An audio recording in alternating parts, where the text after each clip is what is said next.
قسم کا مائک بھی ہو، آواز بھی اچھی ہو. اللہ اکبر اللہ اکبر. جڈورپا بھی بولیں گے بھائی فجر کو کیا بولتے ہیں.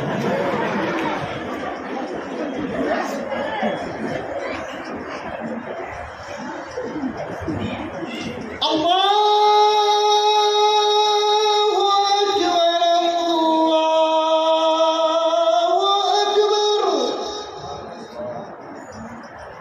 کون تمہیں مخالف بنتا؟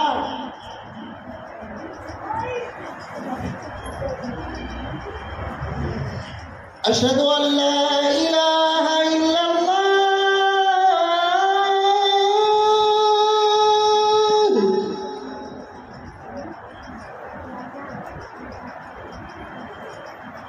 آدمی سننے والا سوچے گا اذان میں یہ مزہ ہے تو نماز کا عالم کیا ہوگا؟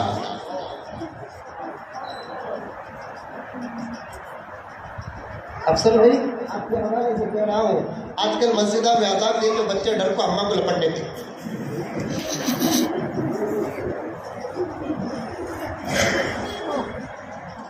جب بچہ پیدا ہو جاتا ہے تو اس کے سیدھے کان میں اذان دو. پوری اذان پڑھنے کے بعد آہستہ پھونکو. آپ پریشان مت ہو جائیے کہ میں حفظ قرآن کی فضیلت پر، حافظ قرآن کی فضیلت کے عنوان پر جلسے میں آ کر یہ کیا بات کر رہا ہوں. ایک 10-15 منٹ جانے دیجئے، میرا جوڑ جب آپ کے سامنے آئے گا تو آپ سمجھ جائیں گے. مجھے امید ہے کہ آپ کے سوئے ہوئے جذبات بھی انشاءاللہ تعالیٰ جائیں گے.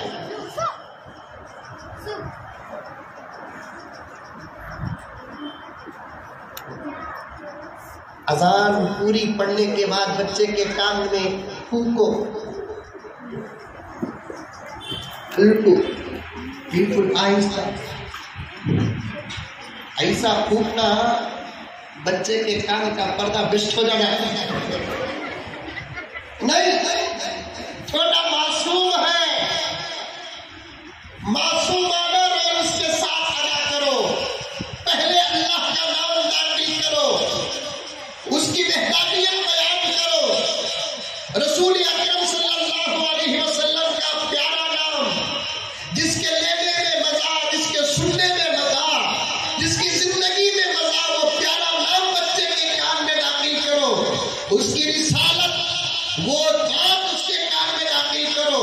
نماز کی دعوت دے دو، فلاح کی دعوت دے دو، وحدانیت کی دعوت دے دو، توحید کی دعوت دے دو. اذان ایک کان میں پڑھ کر پھونکو اور دوسرے کان میں اقامت پڑھ کر پھونکو.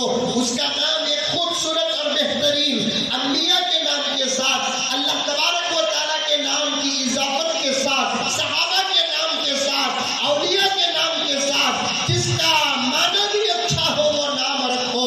اب میں بتانا یہ چاہتا ہوں، جب بچہ پیدا ہوتا ہے زندگی کتنی مختصر، دنیا مختصر، دنیا کے اندر انسان کی زندگی مختصر. میں پیدا ہونے سے پہلے ہزاروں سال گزرے، میرے مرنے کے بعد ہزاروں سال گزریں گے، لیکن اس کا اعتبار نہیں. میں نے دنیا کتنی دیکھی، میرے لیے دنیا کتنی بڑی ہے، آپ کے لیے دنیا کتنی بڑی ہے یہ بتانا چاہتا ہوں. دنیا کتنی مختصر ہے حافظ نے فرمایا، دنیا کتنی مختصر ہے امام غزالی نے فرمایا، دنیا کتنی مختصر ہے امام رومی نے فرمایا، دنیا کتنی مختصر ہے امام شیخ سعدی نے فرمایا. بچہ جب پیدا ہوتا ہے اس کے سیدھے کان پر اذان دے دیتے ہیں، بائیں کان میں اقامت پڑھ دیتے ہیں.